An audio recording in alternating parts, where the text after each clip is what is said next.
the first anime I want to talk about is Chrome Shield Regios. This anime was referred to me by One Life. Okay. It's bad. Okay, what's it about?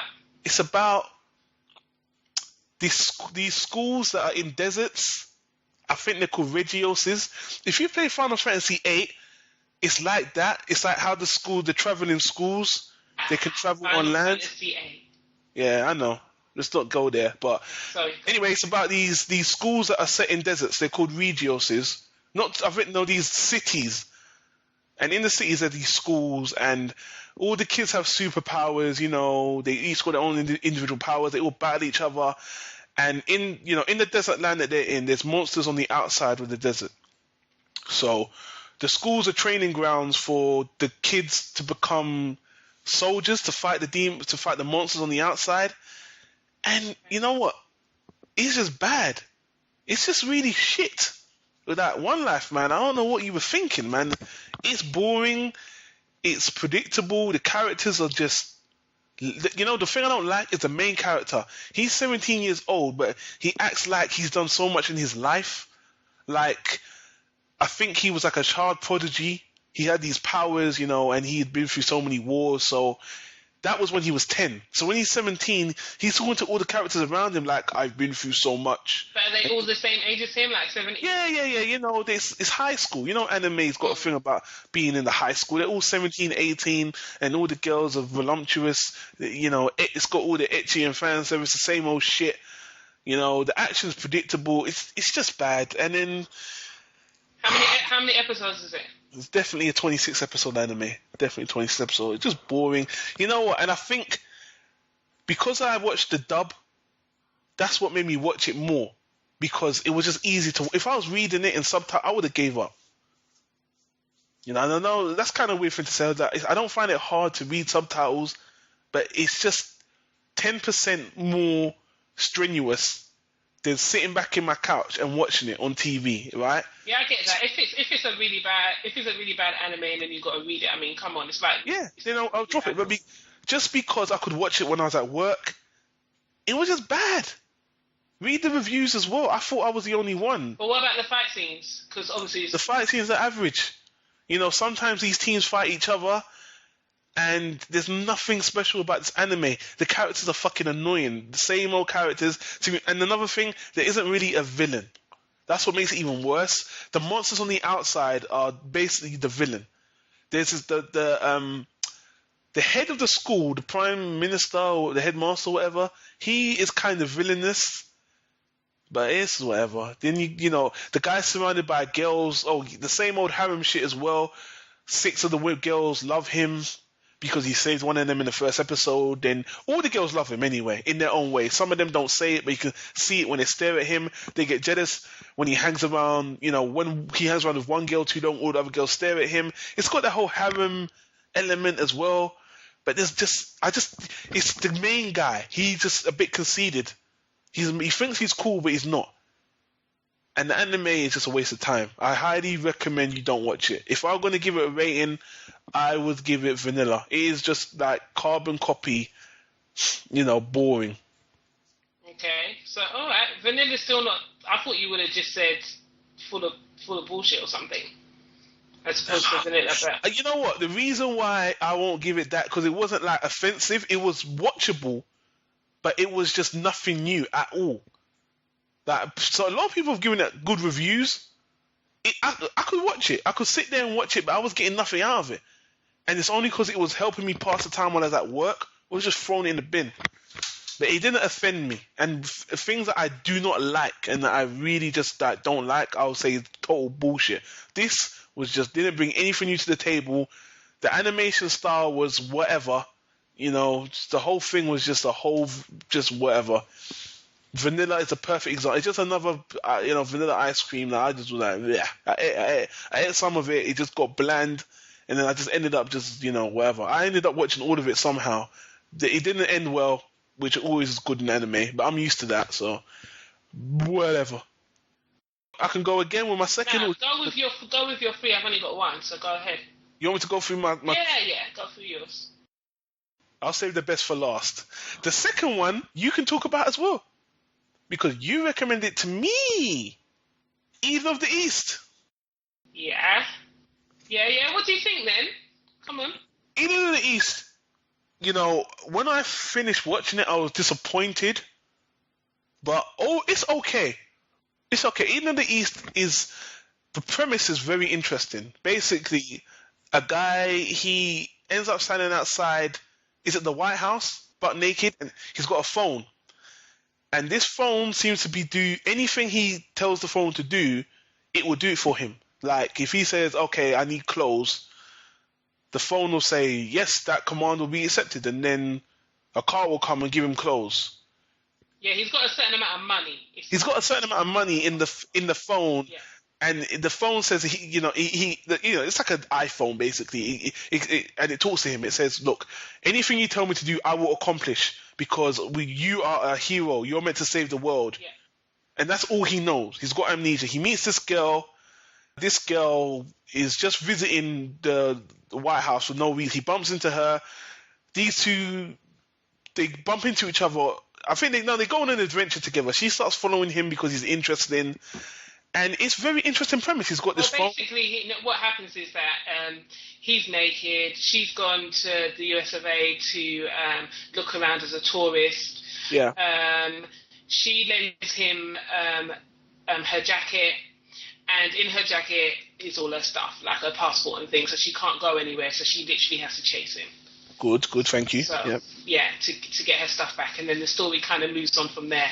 Yeah. Where they go back to his apartment, stuff like that. Yada yada. It gets more interesting when he finds someone else with a phone like him.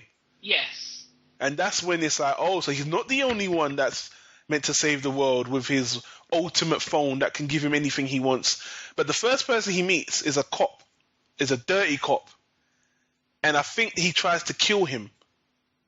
Yeah, because basically there's an amount of money on the phone. And when the money runs out, then you're stuck. And supposedly you get visited by, let's just say, a reaper, in a sense. Yeah. And so the first guy he meets, he tries to steal his phone so he can get his money, basically. Yeah. That's on the phone. But obviously that doesn't work out very well for him.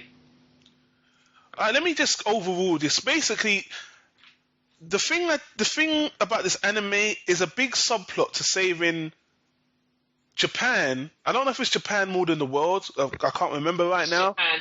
I think it's Japan. I think the anime is focused on saving Japan because a lot of bad things are happening in Japan. Like a lot of bombs are going off and stuff like that. And these, I don't remember what they're called. There's a name. I think they're called Sinistars or something. Yeah, to tell you the truth, I can't remember. I can't remember, but they're the people with the phones. They are meant to use that money to save Japan from destruction, ultimately. And basically, there's a whole subplot about politics and ideologies, and it gets to the point. It's very interesting, because I don't want to ruin the anime, but you meet all these people that are trying to save the world in different ways. Some are not trying to save the world at all with their phones. They're just indulging themselves with power. But this main guy, this guy who lost his memory, I think this is not a spoiler. I don't think it's a spoiler. You find out he erased his memory himself early on in the anime, but you don't know why. Mm-hmm. But he's already used a lot of the money that he was meant to have to put a plan into action.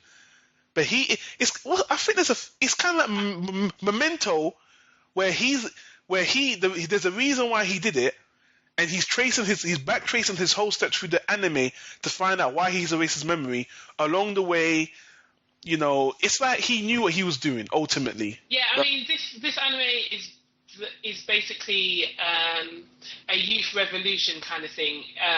They talk about NEETs and things like that, and it's all about trying to give power back to the people, Japan and the people, and trying to make it a better place, because the way it's going literally downhill.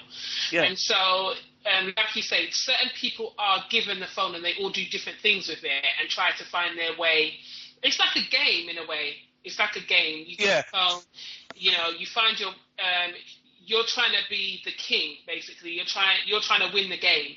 basically. So sorry, they're all pitted against each other to see who can save the world. Yeah, so it's not a team thing. It's actually the prize. So yeah. They're all trying to, and they all know about each other. The good thing is that the phone, not only can you ring an order or say whatever you want, but you can see what the other person has ordered. You don't know who they are, but you can see what they're doing. So you can either try and stop or blah blah blah, or or help or whatever to try and to see if they're going to mess up what you're doing, or if you want to help them with what they're doing, whatever. So it's very very involved. It's interesting, and the anime is followed by 2 movies. I think one is called The King of Eden, and the second Paradise Lost. I might be totally wrong. That's right. Oh, okay, all right, cool. And when the anime ended, it ended on, I want to say, a cliffhanger, but it didn't end properly, which is followed by the movies. And you know what? To me, the movies are not movies. They're just condensed versions of the series.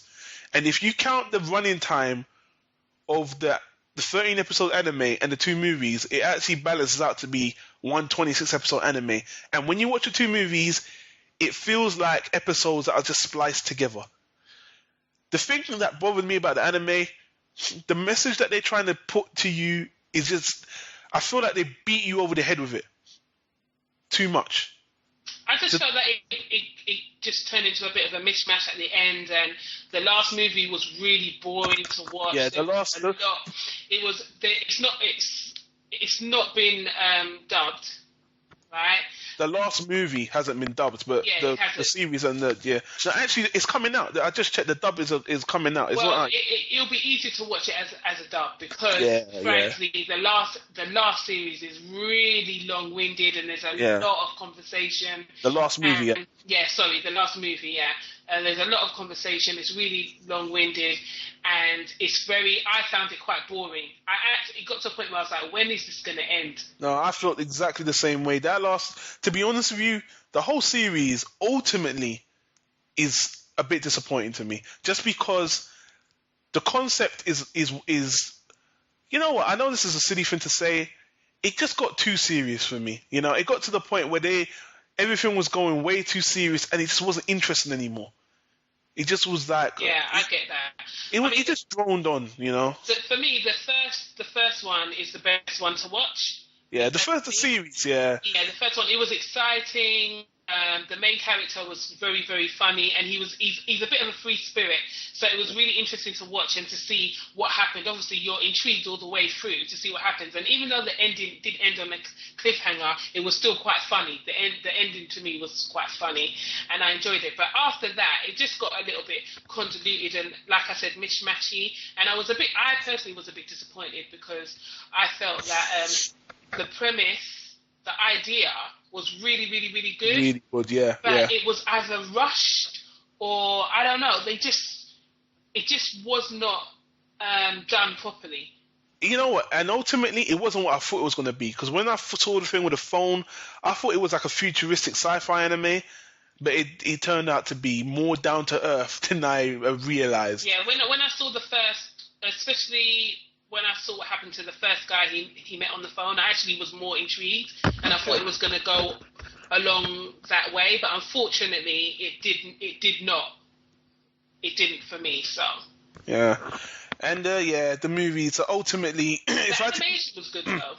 The animation was good. Yeah, the animation done by Madhouse, I believe, which is obviously a very popular production company, and it was very nice.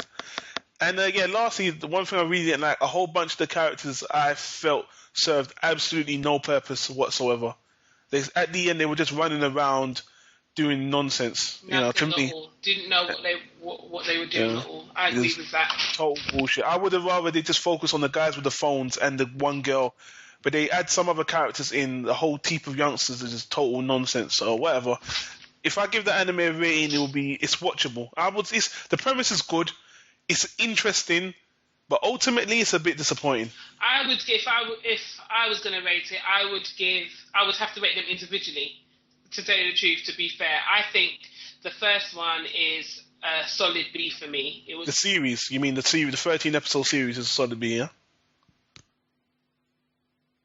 The 13-episode series. We're talking about Eden of the East. Eden of the East. Is it a 13-episode series? Yeah, it's a 13-episode series, then 2 movies. I totally forgot about that. Yeah, sorry. Yeah, so there you go. I totally forgot. You know what? It felt like it was one movie, the whole big thing. Sorry. Oh, well, so I would definitely rate the series as a solid B. Yeah. Personally, for me, it was good. You know, it was intriguing. It was funny at times. I liked the animation. You know, it was good. The dub was good as well. So, yeah, a solid... But you see, the point I made before was that the way the movies are done, if the movies feel like... Yeah, I agree with you. Yeah. So I have to judge it on a whole. I can't just... Because, honestly, it's that one long series. Separating it as movies, to me... No, but just because you can separate it as a series, just you know what? because it's movies. You're right. The movies were worse. You know what? You're right. The movies were worse than the series, without a doubt. Way more boring. It was just boring. The series wasn't boring at all. So this was just like unnecessarily boring. So yeah, like I said, solid B. And for me, the movies were vanilla. Yeah. Vanilla. And it's a shame because the way the series ends, you really do want to see what happens or what happens next. So it was very disappointing. All right. Well, I think we've spoken enough about that.